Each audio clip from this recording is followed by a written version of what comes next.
Hello guys, welcome back to my YouTube channel. അങ്ങനെ ഇന്നത്തെ video നമുക്കൊരു നൈറ്റ് ഷിഫ്റ്റ് ചെയ്യും പ്ലസ് ഓണം സെലിബ്രേഷൻ ഒരുക്കങ്ങളൊക്കെ ഒന്ന് കണ്ടാലോ. അങ്ങനെ ഹോസ്പിറ്റലിൽ പോയ ഉടനെ തന്നെ അവിടെ കോഡ് ബ്ലൂ ഉണ്ടായിരുന്നു. അങ്ങനെ ഞങ്ങൾ പോയി അവിടെ എത്തിയപ്പോൾ തന്നെ അവിടെ ഓൾറെഡി ഓൾമോസ്റ്റ് വന്ന പിള്ളേരെല്ലാം അവിടെ എത്തിയിട്ടുണ്ട്. അങ്ങനെ പോയ ഉടനെ തന്നെ ഡോക്ടറിൻ്റെയും ലോക്കൽ ക്ലർക്കിൻ്റെയും കൂടെ ഞങ്ങൾ അവിടെ ആ റൂമിലോട്ട് പോയിട്ടുണ്ടായിരുന്നു. അങ്ങനെ ഞങ്ങളുടെ കൂട്ടത്തിലുള്ള ഒരു കുട്ടി CPR കൊടുത്തുകൊണ്ടിരുന്നപ്പോൾ തന്നെ പൾസ് വന്നിട്ടുണ്ടായിരുന്നു. പിന്നെ ഞങ്ങൾ എല്ലാവരും കൂടെ അവിടെ നിന്ന് തിരിച്ചു വന്നു.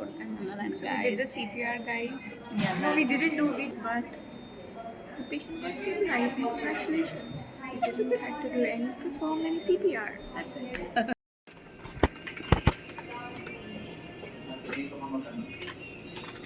മോർണിംഗ് ഡ്യൂട്ടിയുള്ള സമയത്താണ് മെയിൻലി കുറേ പണി കിട്ടാറുള്ളത്. പിന്നെ നൈറ്റ് ഡ്യൂട്ടി ആയതുകൊണ്ട് അധികം പണിയൊന്നും ഇല്ലായിരുന്നു. എന്നാലും കിട്ടുന്ന പണി പെട്ടെന്ന് ചെയ്ത് തീർത്ത് കഴിഞ്ഞാൽ കൂടുതൽ പണി കിട്ടാറില്ല നൈറ്റ് ഡ്യൂട്ടിക്ക്. ഈടെ ഞങ്ങളുടെ ലാസ്റ്റ് ടൈം ഡ്യൂട്ടി ആയിരുന്നു. പിന്നെ നെക്സ്റ്റ് റൊട്ടേഷൻ പീഡിയാട്രിക്സ് ഡിപ്പാർട്ട്മെൻറ്റിലായിരുന്നു.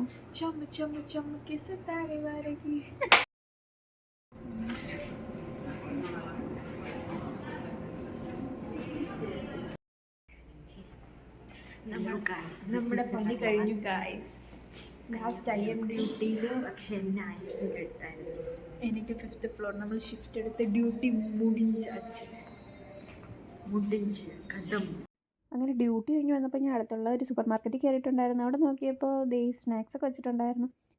അങ്ങനെ അതിൽ നിന്ന് 2 കുഞ്ഞു ഗ്ലാസ് നൂഡിൽസും കുറച്ച് പൊട്ടാറ്റോ ചിപ്സൊക്കെ എടുത്ത് ഞാൻ വീട്ടിൽ കൊണ്ടുവന്നിട്ടുണ്ടായിരുന്നു. വീട്ടിലെത്തി ഞാനും ഫിദയും കൂടെ അത് കഴിച്ചു. അങ്ങനെ വീട്ടിലെത്തി ഒരു 1 hour കഴിഞ്ഞപ്പോൾ പിന്നെ ഞങ്ങൾ വെജിറ്റബിൾസ് വാങ്ങിക്കാനായിട്ട് മാർക്കറ്റിൽ പോയിട്ടുണ്ടായിരുന്നു. അങ്ങനെ ഞങ്ങൾ 4 പേരും കൂടെ പോയി വെജിറ്റബിൾസൊക്കെ വാങ്ങിച്ചിട്ട് വന്ന് പിന്നെ ഞങ്ങൾ പണിയൊക്കെ തുടങ്ങി. ഓണത്തിൻ്റെ ഒരുക്കങ്ങളൊക്കെ അങ്ങനെ എല്ലാവരും ഞങ്ങളുടെ വീട്ടിൽ വന്നിട്ടുണ്ടായിരുന്നു. വെജിറ്റബിൾസൊക്കെ കട്ട് ചെയ്യാനായിട്ടായാലും ഓരോ കാര്യങ്ങൾ ചെയ്യാൻ വേണ്ടി എല്ലാവരും വന്നിട്ടുണ്ടായിരുന്നു.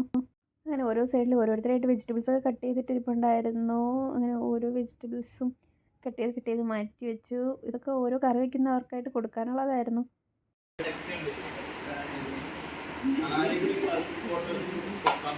അങ്ങനെ പൈനാപ്പിളും കട്ട് ചെയ്തു. ഫിലിപ്പീൻസിൽ വന്നിട്ട് ആദ്യമായിട്ടായിരുന്നു ഞാൻ ചേമ്പ് മുട്ട വാങ്ങിച്ചിട്ടുണ്ടായിരുന്നത്. ആദ്യമായിട്ട് വാങ്ങിക്കുന്നതുകൊണ്ട് തന്നെ എനിക്ക് ചൊറിയുമെന്ന് സംശയം ഉണ്ടായിരുന്നു. ഞാൻ തൊലിയൊക്കെ ചെത്തിയപ്പം നല്ലപോലെ കൈ ചൊറിച്ചിലുണ്ടായിരുന്നു. പിന്നെ കുറേ കഴിഞ്ഞപ്പോൾ അതങ്ങ് മാറി. ഇത് വീണ്ടും പണിയെടുക്കാൻ തുടങ്ങി. ഉള്ളി അരിഞ്ഞരിഞ്ഞ് കരയുന്നുണ്ടായിരുന്നു. ഞങ്ങൾ ഓണം സെലിബ്രേഷൻ വെച്ചിട്ടുണ്ടായിരുന്നത് സൺഡേ ആയിരുന്നു. അങ്ങനെ ചിലർക്കൊക്കെ സാറ്റർഡേ നൈറ്റ് ഡ്യൂട്ടി ഉള്ളതുകൊണ്ട് സൺഡേ 7 മണിക്ക് അവർ തിരിച്ചെത്തുള്ളതുകൊണ്ട് നമ്മൾ തലേന്ന് തന്നെ കറിയൊക്കെ സെറ്റ് ചെയ്ത് വയ്ക്കാമെന്ന് പറഞ്ഞിട്ടുണ്ടായിരുന്നു. അതുകൊണ്ടാണ് സാറ്റർഡേ രാവിലെ തന്നെ ഞങ്ങൾ വെജിറ്റബിൾസൊക്കെ അരിയുന്നത്. എനിക്ക് നൈറ്റ് ഡ്യൂട്ടി ഉണ്ടായിരുന്നത് ഫ്രൈഡേ ആയിരുന്നു. ഡ്യൂട്ടി കഴിഞ്ഞ് നേരെ വന്ന് വെജിറ്റബിൾസും വാങ്ങിച്ച് അങ്ങനെ എല്ലാവരും കൂടെയൊക്കെ കട്ട് ചെയ്ത് പിന്നെയാണ് ഗൈസ് ഞാൻ ഉറങ്ങാൻ പോയത്. എനിക്ക് സാറ്റർഡേ നൈറ്റ് ഡ്യൂട്ടി ഒന്നും ഇല്ലാത്തതുകൊണ്ട് ഞാൻ കരുതി സൺഡേ തന്നെ കറിയൊക്കെ വയ്ക്കാമെന്ന്. അങ്ങനെ ഉറങ്ങി എണീറ്റ് ഞാൻ സൺഡേ വെളുപ്പിനെ ഒരു 12 മണി കഴിഞ്ഞപ്പോൾ എണീറ്റിട്ടുണ്ടായിരുന്നു. അങ്ങനെ ആ സമയത്തോടെ ഞാൻ കറിയൊക്കെ വെക്കാൻ തുടങ്ങി. വീഡിയോസൊക്കെ എടുക്കണമെന്നുണ്ടായിരുന്നു, പക്ഷേ എടുക്കാൻ പറ്റിയില്ല ഗായ്സ്. ഇതെന്താ എളുപ്പത്തിന് വേണ്ടി എല്ലാം കൂടെ മിക്സിയിലെടുത്തിട്ട് അരച്ച് ഉണ്ടാക്കിയ രസമാണ് ഗായ്സ്. പിന്നെ അടുത്ത സ്റ്റവിൽ പുളിയിഞ്ചിയായിരുന്നു വെച്ചിട്ടുണ്ടായിരുന്നത്. പിന്നെ പൈനാപ്പിൾ കറിയും വെള്ളരിക്ക പച്ചടിയും വച്ചിട്ടുണ്ടായിരുന്നു. സൺഡേ രാവിലെ 11 മണിയൊക്കെ ആയപ്പോൾ തന്നെ എല്ലാവരും എത്തിയിട്ടുണ്ടായിരുന്നു. അങ്ങനെ അത്തപ്പൂക്കളത്തിൻ്റെ പണിയൊക്കെ തുടങ്ങി. ഞങ്ങളുടെ വീടിൻ്റെ അടുത്ത് തന്നെ ഉള്ളൊരു ബാസ്ക്കറ്റ്ബോൾ കോർട്ട് ഞങ്ങൾ റെൻറ്റിനെടുത്തിട്ടായിരുന്നു പ്രോഗ്രാം നടത്തിയിട്ടുണ്ടായിരുന്നത്. അങ്ങനെ ഫസ്റ്റ് സദ്യ കഴിഞ്ഞിട്ട് പിന്നെ ഓണപരിപാടികളൊക്കെ നടത്താമെന്നായിരുന്നു വിചാരിച്ചിരുന്നത്. പക്ഷേ ഇതിൻ്റെ ഇടയിൽ ഞങ്ങളുടെ കൂട്ടത്തുള്ള കുറച്ച് പേർക്ക് ക്ലാസ് ഉണ്ടായിരുന്നു. അങ്ങനെ അവർക്ക് പോവേണ്ടി വന്നു. അതുകൊണ്ട് പിന്നെ ഓണപരിപാടി ഗെയിംസൊക്കെ നമുക്ക് രാത്രി കഴിക്കാമെന്ന് പിന്നെ ഞങ്ങൾ പ്ലാൻ ചെയ്തു. രാത്രി ആയതുകൊണ്ട് തന്നെ അധികം സമയമൊന്നും കിട്ടിയിട്ടുണ്ടായിരുന്നില്ല.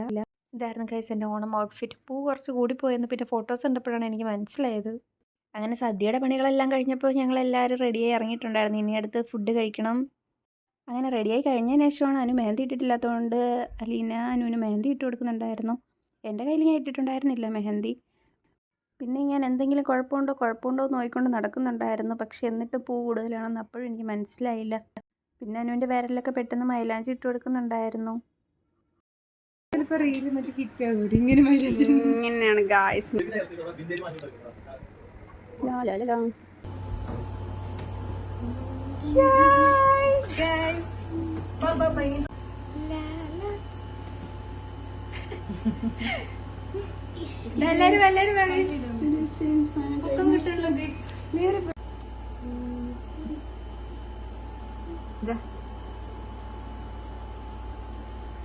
കൈ കാണിച്ചല്ലാരും.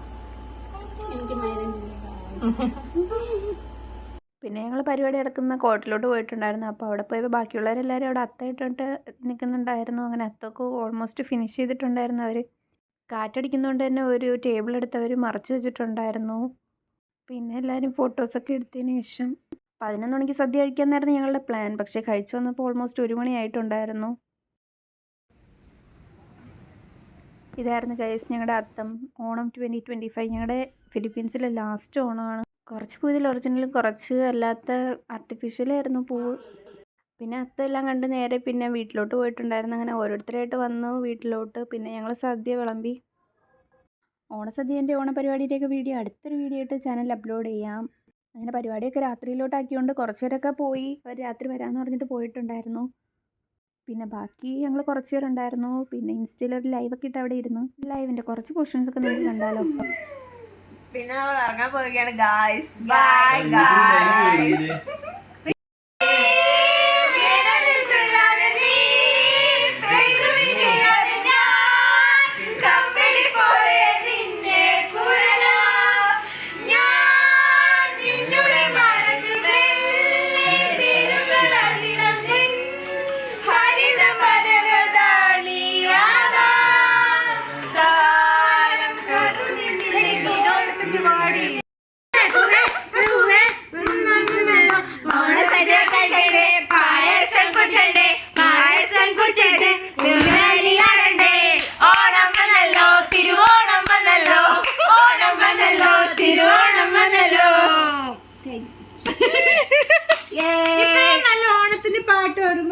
പിന്നെ കുറേ നേരത്തേക്ക് ഇതൊക്കെയായിരുന്നു ഗൈസ് പരിപാടി. ഇൻസ്റ്റയിൽ ലൈവ് ഇട്ട് പാട്ട് പാടുക ഇതൊക്കെയായിരുന്നു. അങ്ങനെ എല്ലാം കഴിഞ്ഞ് ബാക്കി വീഡിയോ അടുത്ത വീഡിയോ ആയിട്ട് കാണും വരെ ബൈ ഗായ്സ്.